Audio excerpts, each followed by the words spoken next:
But I think Evan Solomon got under her skin a bit this time, because he asked her about Jason Kenney, who's probably going to be the Premier of Alberta next year, and Doug Ford, who could well be the Premier of Ontario this year, and Brad Wall, the former Premier of Saskatchewan. Three prominent, articulate political leaders who are utterly opposed to her carbon tax. And unlike 99% of reporters, Evan Solomon didn't drop the question after one go. He pressed her with supplemental questions, and she started to look ridiculous. And then I don't think she meant to. She went off message track, and she sort of lashed out. Look at this. But let's be clear, like, climate change has huge costs now. I have no time for folks who are like, we shouldn't take action. What do you mean you have no time? You gotta have time. You gotta. Well, your job is to have time for folks that care about this issue and want to understand it. But the economic politicians have priorities. You gotta have. This is the problem that people say the liberal smack of arrogance. Your job is to have time for people who disagree with you. I have time for Canadians who disagree with me.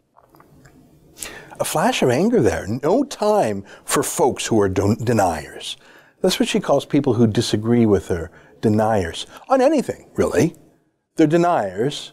An appropriation of the phrase Holocaust deniers. I've seen global warming extremists do this before. They claim that global warming is like a Holocaust. And if you disagree with their theories and their plans, you're a denier, like a Holocaust denier. And so your skepticism doesn't have to be answered. Your questions are not valid because you're just a climate Nazi, and we don't debate Nazis. We don't debate whether the Holocaust happened. I'm not exaggerating. They try and appropriate that. Here's an example. In Australia a couple years ago, there was a theatrical play called Kill Climate Deniers. Not very subtle.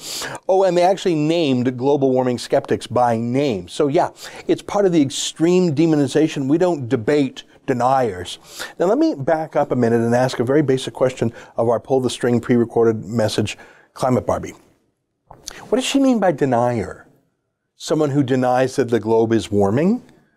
Like the United Nations itself that has noticed an 18-year hiatus where the world's climate has actually stayed the same according to satellite measurements? Or maybe someone who denies it's warming enough to be a problem, as in someone who notes that the globe has been very, very gradually warming for about 150 years.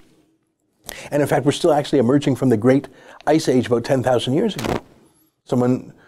Maybe she means someone who denies that mankind has anything to do with this, that we're just literally a drop in the ocean compared to natural global warming, including the number one source of global warming, which is water vapor. Or maybe she means someone who denies that we in the West, especially here in Canada, have really anything to do with this, noting that China is by far the world's largest emitter of carbon dioxide. Or maybe she means someone who denies that putting a carbon tax on Canadians will actually deal with anything I've just mentioned. I mean, theoretically, you could believe that the Earth is warming because of your SUV and still deny that paying Justin Trudeau and Catherine McKenna more taxes would do anything about it. You'd still be labeled a denier. And Catherine McKenna doesn't want to have anything to do with you at all. And you know, I bet if you ask most Canadians if they deny any link in that chain, the world is warming, we caused it, it's warming too much, it's our fault here in Canada, we can do something about it, and the carbon tax is the way to fix it. I bet seriously that a majority of Canadians would challenge at least one of those parts of that syllogism. In fact, I know they do. That's an excerpt from my daily TV show, The Ezra Levant Show. Normally it's behind a paywall, but I thought you'd like this video, so we put it on YouTube.